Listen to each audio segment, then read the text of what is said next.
Hey, welcome to Kick-Ass Switch, putting the K in magic. I'm Joanna DeVoe, and you are watching another episode of Every Which Way. This time featuring my friend and a kick-ass man witch, Erick Silvermoon. And if you don't know Erick, you are in for a treat. A sweet treat, because he is a super sweet guy, a total sweetheart. He has such a light, beautiful, loving energy about him. But what I think is really intriguing is that he's not afraid to touch the pain. Every time I talk to him, we end up going deep into something. So he's willing to touch the pain with an open heart and a gentle spirit, and then he comes back out of it with a smile on his face. He's just a really inspiring guy, and I think you're gonna love him. He works with angels. I don't work with angels, but I thought it'd be really fun to ask him about that and get the perspective of somebody who works with the angelic realm. And I feel like, too, that that's a part of his vibe. He has this almost angelic thing about him that I think you'll be able to pick up on if you don't know him just in watching this interview. We talked about an oracle deck that he created, a tarot deck that he's in the process of creating, and a cowboy ghost who is hanging out in his bathtub. So you don't want to miss this. Grab yourself a cup of tea, settle in, and without any further ado, here he is, Erick Silvermoon. Hello, Erick Silvermoon. Welcome to Every Which Way. Good morning. I'm so excited to be here. Thank you. Yay. I've gotten to talk to you a couple times this year now, so that's pretty cool. I know. It's I feel like we bonded. Yeah. I really enjoyed you participating in this occult challenge I just did, and I could tell everybody else was happy you were there too, because I kept seeing people tag you. Yeah, it's funny because I think your challenges have not only been actual challenges, but they actually brought a sense of community. So all the people that I recently met through and having a really good conversation on side chat Facebook are people that I met through your challenges over the past month or so. Oh, that's so funny. It's pretty cool. Yeah, they love you. I think that we already have, a witchy community, but I wanted to, there's a lot of people that follow me that aren't a part of the old, I think of it as in phases. There's this old school witchy community, those of us that started on YouTube and bonded that way. And then there are people that are just now what is all of this? And those people tend to find me, I think. So I think it's kind of like a 2.0 witchy community. That's funny. Yeah, and they love you, I think, because probably the same reason I love you. You bring a very unique, special flavor to what I think is our witchy community. I mean, we all kind of know each other or know of each other. And I just learned about you really during the holidays. We did the Black Hat Friday sale, and that's when I really was like, whoa, he's really talented. But the main thing was just heart. When I think of you, I just think of this just a sweet, big-hearted person, and your unique Erick Silvermoon flavor. So I think that's what people are gravitating towards. You're so sweet. Thank you. My cheek hurt. No, I appreciate that a lot. I get that a lot, and so I take that as a big compliment, because I feel like if I keep getting that kind of stuff, then I'm on the right track. I'm on the right path. So. Well, how does your dark side manifest itself? What is scary Erick like? What if I asked Erick? Because there's two Ericks, for people that don't know. Erick and Erick are a couple. Yeah, we get it all we get from Erick Square, or let's see what the Ericks are doing. And so that's my fiance. We've been together for 10 years, and it's been interesting. So I'm very hot-tempered. I feel like sometimes I get like Ricky Ricardo. I could go from 0 to really pissed off. And it takes a while for me to calm myself down. It's like a daily practice, because Erick and I had some really big arguments when we were really young. We met when we were 19, and we got together when we were 20, and I'm 30 now, so it's been 10 years.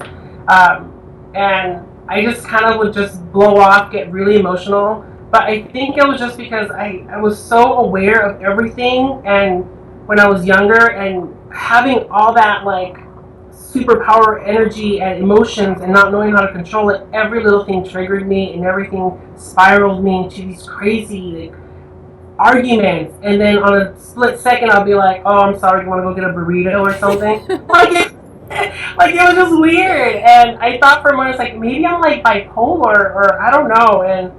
And then meditation is what really helped me, and just being aware and taking personal responsibility. And yeah, you know, I don't like to sound like an evangelist, but I think I sometimes do, because I feel like all this witchy stuff, call it witchcraft, psycho-spiritual work, it's amazing how many people are like you, who have, you learn more about yourself, you learn to get those parts, just to incorporate them into your personality instead of denying them, so you don't pop off like that. And it's just a very healing path. And I've just noticed that. I mean, your light to me shines brighter all the time. And I just know from talking to you that you do the work. So I'm assuming that's, I think you just answered the question of why we're in each other's lives. I'm here to take you to the next level because I'm always late and you're super tidy and on time. So I'm here to antagonize you and trigger you just to get that extra little bit of, of temper. I'm like, oh yeah? Do you really have that in check? The universe is like, but here's Joanna. She's going to show up 12 minutes late. I was like, well, Jenna just woke up, so she has to do her makeup and her hair, wake up tanner, so I'm going to binge watch on Ember, the Big Fat Bitch videos on YouTube. Oh, she's fat. She's another one, too, that brings just a special flavor. I'm really attracted to authenticity, and the internet's amazing. So when you started calling yourself a witch publicly, I'm feeling like that's a different level of stepping into authenticity. What was that like for you? When did you do that? Yeah. So, absolutely. I mean, you know, it's funny because when we think about like these coming out moments, I feel like I had numerous coming out, especially when I came out as being gay at such a young age and was bullied terribly from it. My coming out experience as a witch was complete opposite of that. It was strangely accepted by the people that I knew.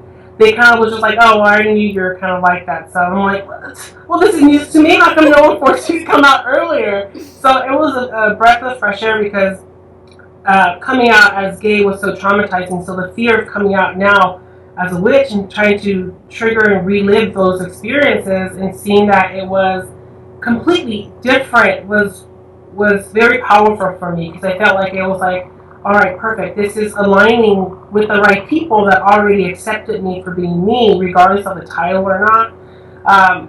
So that just gave me more of a fuel to drive full force with it, and just accept the word for what it meant to me at the time, even though now that the power of that word has changed a lot during the shadow work and self-improvement stuff.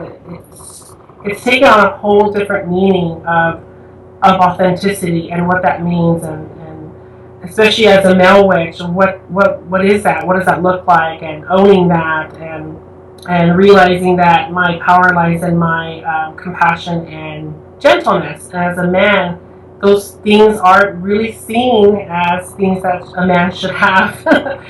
And so it's interesting. And so witch has really allowed me to tap into my female goddess aspect and own it.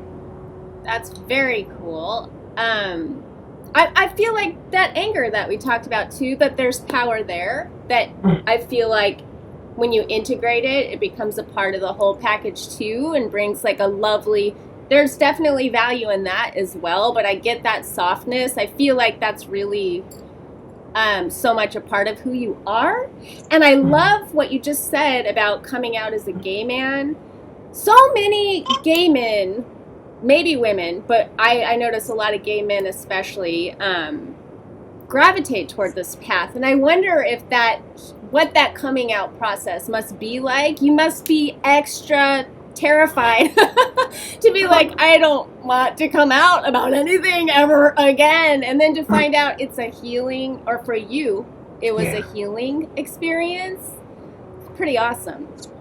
And and I think one of my perceptions of why gay men gravitate towards Wicca first and witchcraft, and then branch out, it's because women, as in terms of mothers, and all female energies, tend to be very nurturing. And so when you think of witchcraft, you think of a lot of women, and it's very nurturing and accepting, and it's different. And so when you're in such a chaotic environment of not knowing who you are, and all these questions start coming up, and you're searching spiritually without even thinking that you're searching spiritually for some answers, witchcraft just tends to find you because it's the quickest alignment, I think, to finding out more answers.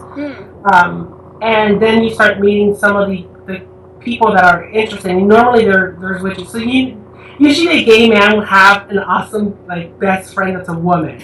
And so there's a reason why that. And so I think having that as a gay man, having all those questions about your femininity, witchcraft, and as a witch, now that kind of just mends it and gives you those questions about self-discovery and acceptance through magic, which is, I think that's even more awesome. Yeah, that's a very special relationship for the woman too, because it gives us permission to explore the masculine, even in a hands-on-y way. Like, I love to flirt with you sometimes, Erick, and tease you and poke you, because I know it's safe. Do you know what I mean? I know you're not going to be like, ooh, she's really into me and start sending me. But there's a joy and a safety maybe for both parties in a relationship with that, where you get to explore the opposite sex in a way that isn't about sex. And it's interesting you said that, because a lot of people will always ask me to join the red tent movement and their groups. And there was something where they were having a dyadic kind of ritual, and of course men aren't normally, they're excluded from those relationships, but I had a couple friends and they were actually fighting for me to be a part of it. But I know that some women weren't really into it, but I was like, wow, that's kind of an honor to at least be considered for them to change the rules just because they felt safe around me. And so that for me was very humbling. Even though I just felt uncomfortable because I didn't want to be shanked while I'm in the background. So I was just like, that's okay, I'll stay up, I appreciate it. So. I don't have a period! Which is not true, because gay men go through that too. Yes, there is what a man period is usually. But men have their cycles as well. But you get to be in denial about it. There's nobody giving you snarky oh, someone's on the rag, which makes you just want to punch them in the face. Yeah. Which usually we're just like, oh, the guy said that's a dick. He must be on his monthly cycle. Interesting. Something else, kind of switching gears, that I really wanted to talk to you about, because I love doing this, is I like to ask people about when I have a different opinion than them. Because I think why just have someone on that's just going to agree with everything I say? That's boring. But you have a couple of beliefs that I won't say I don't believe. I'm just very skeptical, and I don't know. I just don't know. Angels is at the top of the list. I'm very curious about your work with Michael, for example, Archangel Michael. But I don't know. What's your experience with angels? Because we're talking about the occult, and for me, I did not grow up in a Catholic. We were Mennonite brethren, and there was nothing about working with angels and the religion I grew up in. And I don't work with that in my practice, but I know you do. Yeah, and angels came kind of randomly. I did grow up Catholic at first, and my mom had a spiritual awakening where she was searching for different things, and my mom and I are really, really close, and so she took me through all these different phases of her spirituality. So we shifted the family religion of being Catholic, and that was what I liked, because the Catholic religion is very witchy in itself. There's altars and there's saints and all this stuff, which I really resonate with. So switching from what my mom knew, what we knew as a family, moving into Christianity, and we went through like 10 different churches and a universal church that was like filmed on camera. And then once she found what she was looking for, but in that research of her trying to figure things out, angels kept coming up in different religions. And so I started thinking, like, oh, well, maybe they're just accepted throughout, different cultures. They tend to just be there. So my interest as a child started at those moments. And once my mom found her religion or her spirituality, it was at that point when I questioned about, well, where do I fit in these things? And I tried to like kind of have a little like life review of the different things, because my grandma she always told me that there's always guardian angels with me, and she said there's so many around you guiding you in this life. And I was like, as a kid, like 5 or 6 year old, of having these things and looking back on how many times I've been watched over by some higher force. When it came to even just me being bullied as a kid, it started really, really young, and like elementary school and all these things, and certain things where I felt like someone was watching over me. I would constantly have dreams about angels and what they looked like, and so that always just geared my thought process of maybe there are angels and maybe that's where I need to go with. And so I asked for a sign. Angels are hand in hand with miracle work and manifestation. So when I asked for a sign, if the angelic realm is where I need to work with, I asked for a specific sign, which was just send me a teacher. And I ended up getting an email from Doreen Virtue saying that to come to the angel training or whatever. She was in like a seminar. And I was like, why would I get that? I don't even subscribe to her. I have no idea who she is. But I'm so intrigued. And then I started watching Doreen Virtue on YouTube. And that openness to kind of tap into the angelic realm opened those doors for me. And it just started to kind of dabble in the information. And so the first archangel that I worked with was Archangel Michael. Even though now I work with so many, but with Archangel Michael is the go-to angel to work with, because he could just do it all.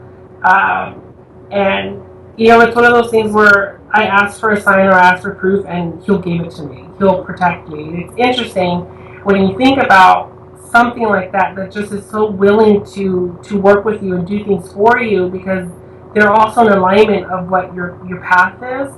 So I don't know, sometimes it's really hard to describe that connection with the angelic realm, because I get very loopy and spacey. I don't know, I feel like I've been more in line with my intuition when I work with the angelic realm. Are you experiencing, first of all, I was born on Michael Moss, which I didn't even realize was a thing until very recently, but I thought that was kind of crazy, because that's the holiday that celebrates Archangel Michael. I work with archetypes, and I work with a spirit guide or guides, which I do experience as an energy that's not archetypal. It's something that's not me. It feels like that to me anyway. If it's my higher self has a different feeling than I do, and different ideas and a different kind of wisdom. So if you're working with an angel, are you feeling a presence, or are you using your imagination to tap into an archetype? It's actually a manifestation of an actual presence. The way that I feel when archangels are around, I feel like I'm having a hot flash. I feel really, really hot. Yeah. And my palms and my feet get very, very hot, and sometimes they get clammy. With Archangel Michael energy, it is that heatness from it, because he usually uses he's always depicted with this sword that's really fiery and full of divine light, and I know when he's around, it's that heat from that. And so usually what I have to acknowledge that and realize, okay, so he's here for a reason. What is it? Do I need to kind of clear my energy? Do I need to cut some more cords? What can I have him help me with at this time? And so then I have to stop and process of what do I have in my back burner that I need to just go ahead and take this with you, so I can kind of move forward. But with the different angels, is once you start working with different either archetypes or the angelic realms, you get to build that relationship, so you understand who's who by how you work with them, if that makes sense. Mm-hmm. Like, it's like, oh, well, I tend to laugh a lot when out of nowhere, so I know like the goddess Aphrodite might be near me, stuff like that. Like you start assigning little things to them, and then when it happens, you start triggering them. The angels come to me like in little color orbs, and sometimes I'll be watching a person, and then I'll look that there's someone else hovering over them, and I'll be like, oh, that was an angel. And so sometimes I see them physically, but normally they don't show up to me with wings, which is one of the things that people associate angels with wings, but they don't come to me with wings. Mm. Yeah. What about cowboys?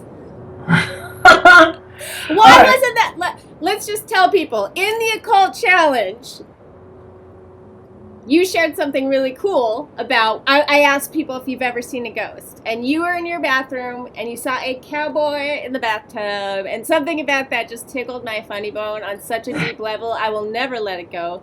How do you know that wasn't an angel, Eric? Like, you want to tell that story real quick? Yeah, so I don't know. I mean, I didn't get a feeling that he was an angel, but I was working for Forever 21 at the time, it was somewhere in Rancho Cucamonga, and we're living in this really tall condo, apartment style kind of thing, and I remember going on the elevator and feeling really nervous about going inside the home at the time, and I was like, I don't know why I feel like this, I'm just going to go in.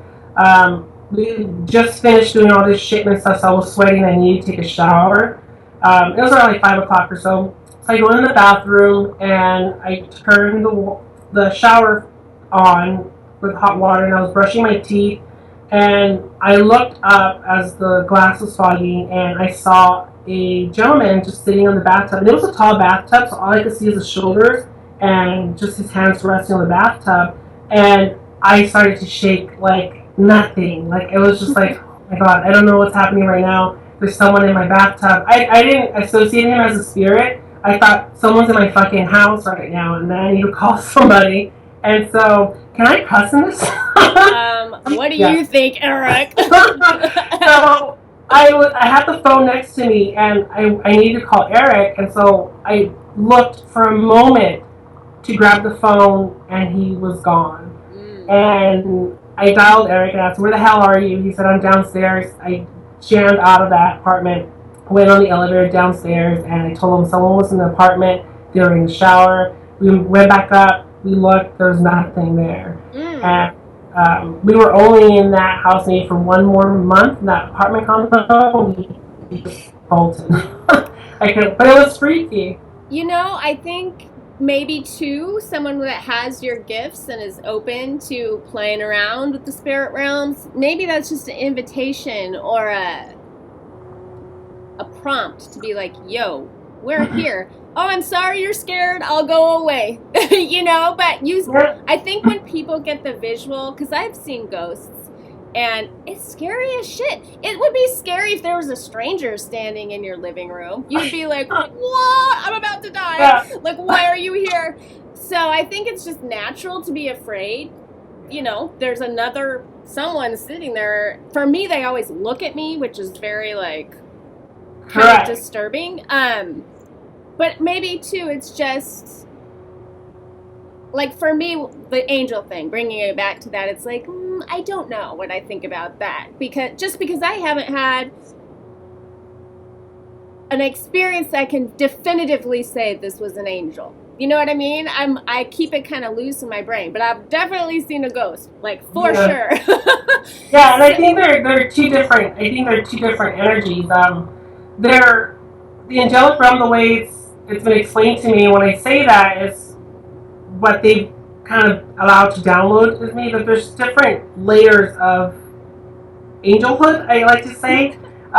There's an earth-based angels that tend to be ancestrals. Those are the ones that they're actually either were a human at one point in their life and now they're an earth angel. So they're the ones that work with specific people. They don't have the ability to work with multiple people. As the hierarchy goes up, archangels tend to be able to work with millions of people at the same time, and are able to help that way. With earth spirits and earth angels, they tend to just help one person at a time. Spirits themselves, I think they are, the best way to explain it is, for those that watch The Ghost Whisperer, they're just spirits that are trying to figure out what happened to them, and they either need some kind of guidance to figuring out what to do. Since I was a little kid, I had a very difficult time differentiating who was a spirit and who was a real person. My mom said that she thought that I had a disability because I would just be always distracted and staring and talking to things, and my mouth would just be open with a glaze as a child, having conversations with somebody. And as I got older, I could remember talking to people. My mom would be, who are you talking to? And I was like, I was just talking to, I don't know where they went, kind of things. And those spirits at the time were more curious about me. They were very sweet as well, so they were almost very protective energies. As I got older, I think I opened up a door for not so great ones, a little bit more aggressive spirits that kind of scared the shit out of me a couple times, and so I just told my spiritual tribe, I can't deal with it. It's causing me stress. They're in my home. I see them all the time. I cut it out.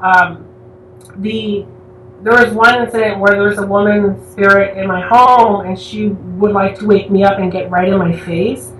And I remember waking up and not breathing because she was on me. I said, back the fuck up. I can't deal with this. I'm done. And that was the last spirit physical form encounter that I had, and that was when I was 27. And so when my brother passed away this year, I saw him sitting next to me in my car as I was driving, and he was telling me that he was doing okay and that he looked beautiful. And so I was like, okay, so was that a sign that it's time for me to open that door again? It was weird, really, really bizarre. Yeah, well, I think it's definitely a sign that you are in control and you don't have to be a victim to that kind of energy, that you get to invite in what you want, what you don't. You just said a whole bunch of things about your brother, which that's very fresh. And I want to say it's a testament to who you are, that you're able to carry on and be so loving and joyful and fun. When I know your heart is still, I know it broke your heart. Yeah. And it kind of broke my heart for you, because when someone is so sweet and they're going through something like that, you can't help but feel it too. So huge hugs. Girl. I also turned into a Barbara Walters interview. I know. I have to acknowledge that. But also, you said the word disability, you said the word earth angel, and I can't not think of my son, because I often wonder, is this an angel who he has completely transformed my life. There is nothing like it. I've never met anyone like him. And he's very angelic, very joyful. So many awful things have happened to him in his life, and it does not affect who he is. He's like a constant radiating light. He makes people happy wherever he goes. And so, and then a lot of the other autistic kids that I would meet in his different programs and stuff, they have this way of coming up to you and looking at you that is so innocent and so childlike. Even a 50-year-old man that I know, he is just he reminds me of an angel. I'm like, if there are angels, these might be them, because they are very angelic. Some of them. Yeah, one of my friends, her name's Heather, she has a child with autism. She always described it as, my son is permanently between both realms. And so that's why he has a hard time understanding things, because he's necessarily not used to this world. He's so used to the world that he's mostly a part of. And so everything is so foreign to him. So he has an interesting perspective, and he has a lot of questions, and he has a hard time understanding things because it's so foreign to him. And so she sees it in that perspective, because her son will say the weirdest things to her about like, I'm so glad that I chose you as my mom, Yeah. stuff like that. And so, and normally that is hand in hand with that. I don't even want to call it disability. I want to call it an advantage. In some ways, yes. Because I feel like they're more tapped into it. We're, as humans, we're so eager to know things, and they already know. They're just trying to get used to this. Yeah, there's a lot of, even not in the woo-woo community, a lot of the therapies that are created for people with autism are about grounding. Like they put weights on my son's feet. They would like brush him on the arms with a brush because they're trying to get them into their bodies, and which ties in obviously so much with the witchy stuff. Did you do any kind of grounding? Because for me, the bullying experience you went through, that's a great invitation to leave your body. Like a lot of people would just go whoop right, and hang out up in their head. Like, have you worked with grounding to kind of bring yourself down to earth? Yeah, I mean, usually for people that have been either not only just bullied, but that are also gay and coming out, I would say we at the time, we look for such an easy way out, and normally suicide is the easy way out. And so for me, it was a very close call to suicide, and something stopped me from doing what I was about to do, and I knew that was a guardian angel.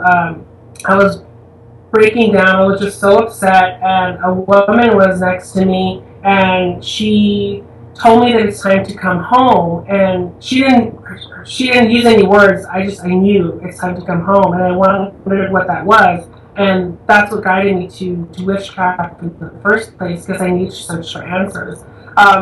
For me, the grounding part was facing everything, questioning things of why is this hurting me right now? Why am I feeling such a resistance? It was just a bunch of questions like, why is this person treating me like this? What did I do? Why do I deserve this? What did I align with myself to, or what did I do to deserve this kind of experience? And so I think during questioning all those things and figuring out why things happen, I was able to tap into a little bit more things when it comes to shadow work, and figuring out that I personally align myself with these things so that I could experience this in this life. I never regret any of the things that happened, and I don't blame any of the people that hurt me in some way. I felt like they were my bigger teachers. I feel that if those events didn't happen, and it didn't allow for my heart to get tenderized in that way, I wouldn't be doing what I've been doing, which is why I gravitate more towards being of service and with using that gentleness, because I will never want to hurt someone based on my experiences. I don't want to be someone else's bully in that sense. And so, I love that you said tenderize. I've never heard someone use that in that way. That's pretty cool. That's a great image, Do you feel like a leader?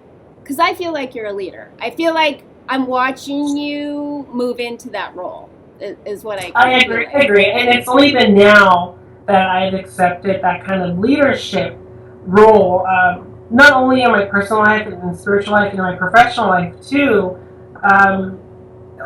Being a leader, it's a lot of responsibility, but it also is a great way to hold yourself accountable to making sure that you're leading with example. Yeah.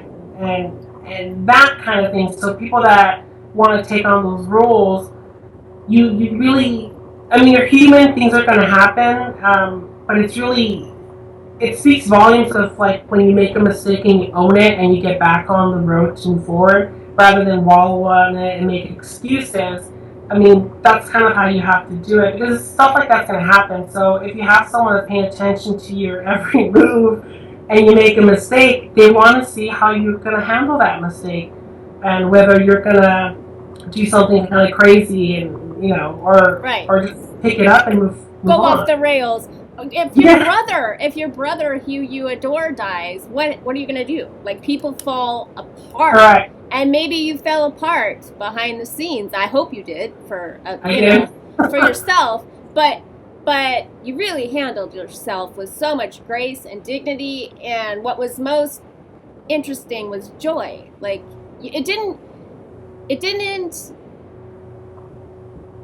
damage you in, I feel like it hurt you, but it didn't injure who you are. Like, you really kept your strength and your joy and this like effervescence that you have, and that to me is a teachable moment. You know, people are watching you and they get to see like he has some kind of faith and some kind of something that is carrying him through this, and I want some of that, you know?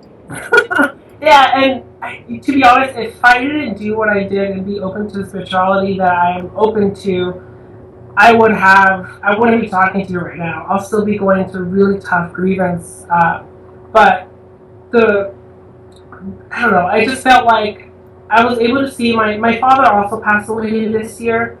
He passed away on New Year's, and so seeing him receive my brother and gave him a hug and then wave back to me in a vision when I was driving to LA, I know it make me cry again.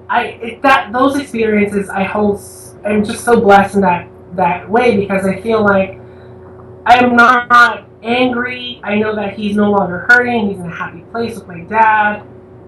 So my brother and I had a very, very challenging experience. He was doing drugs, which is the reason why he passed away.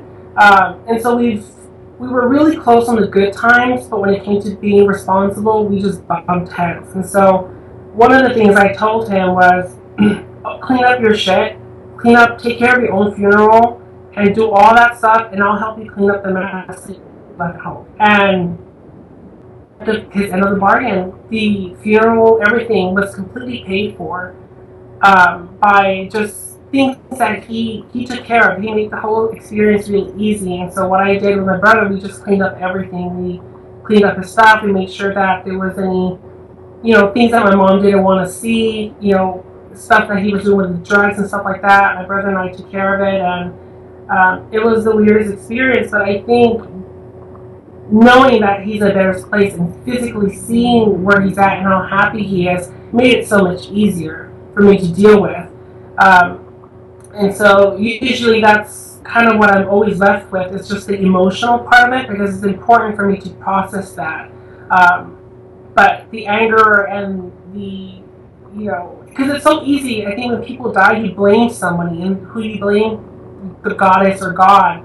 You blame them, why did you do this, why did you, and that's not where my heart was. It's like, thank you for taking him away from a bad situation where he could have ended up way worse, or something could have happened. Now he's not going through any pain, he's in a better place, and I know that because you allowed me to see where he's at. Made it so much easier to deal with.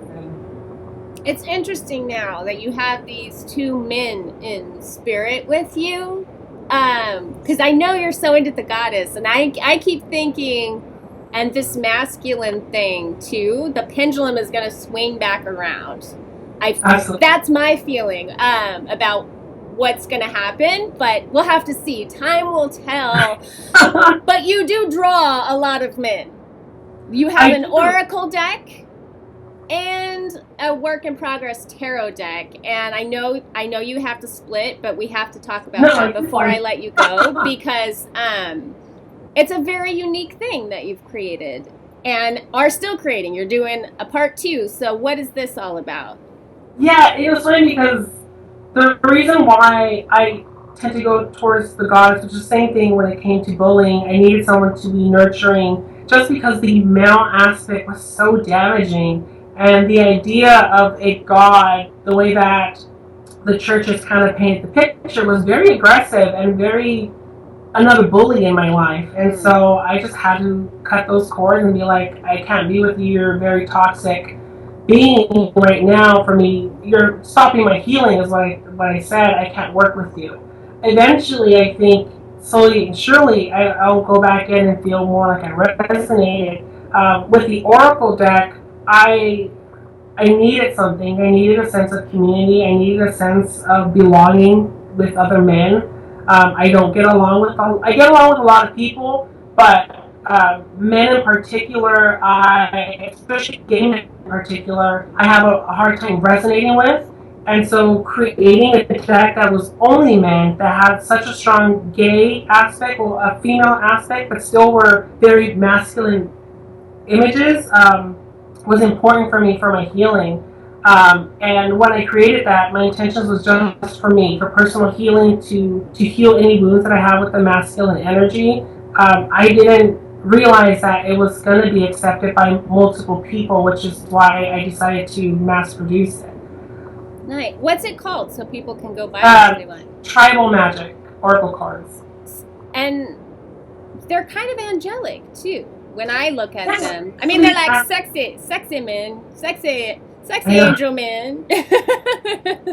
Yeah, I mean, most of them, like, this is one of the cards that I have, which is like entitled Love. I love that one. That you just pulled my favorite one of what I have seen. I think I have like totem animals. They're just men that belong to a tribe. I have one that has a man figure. I have like the full moon representation. So I actually have the angel here.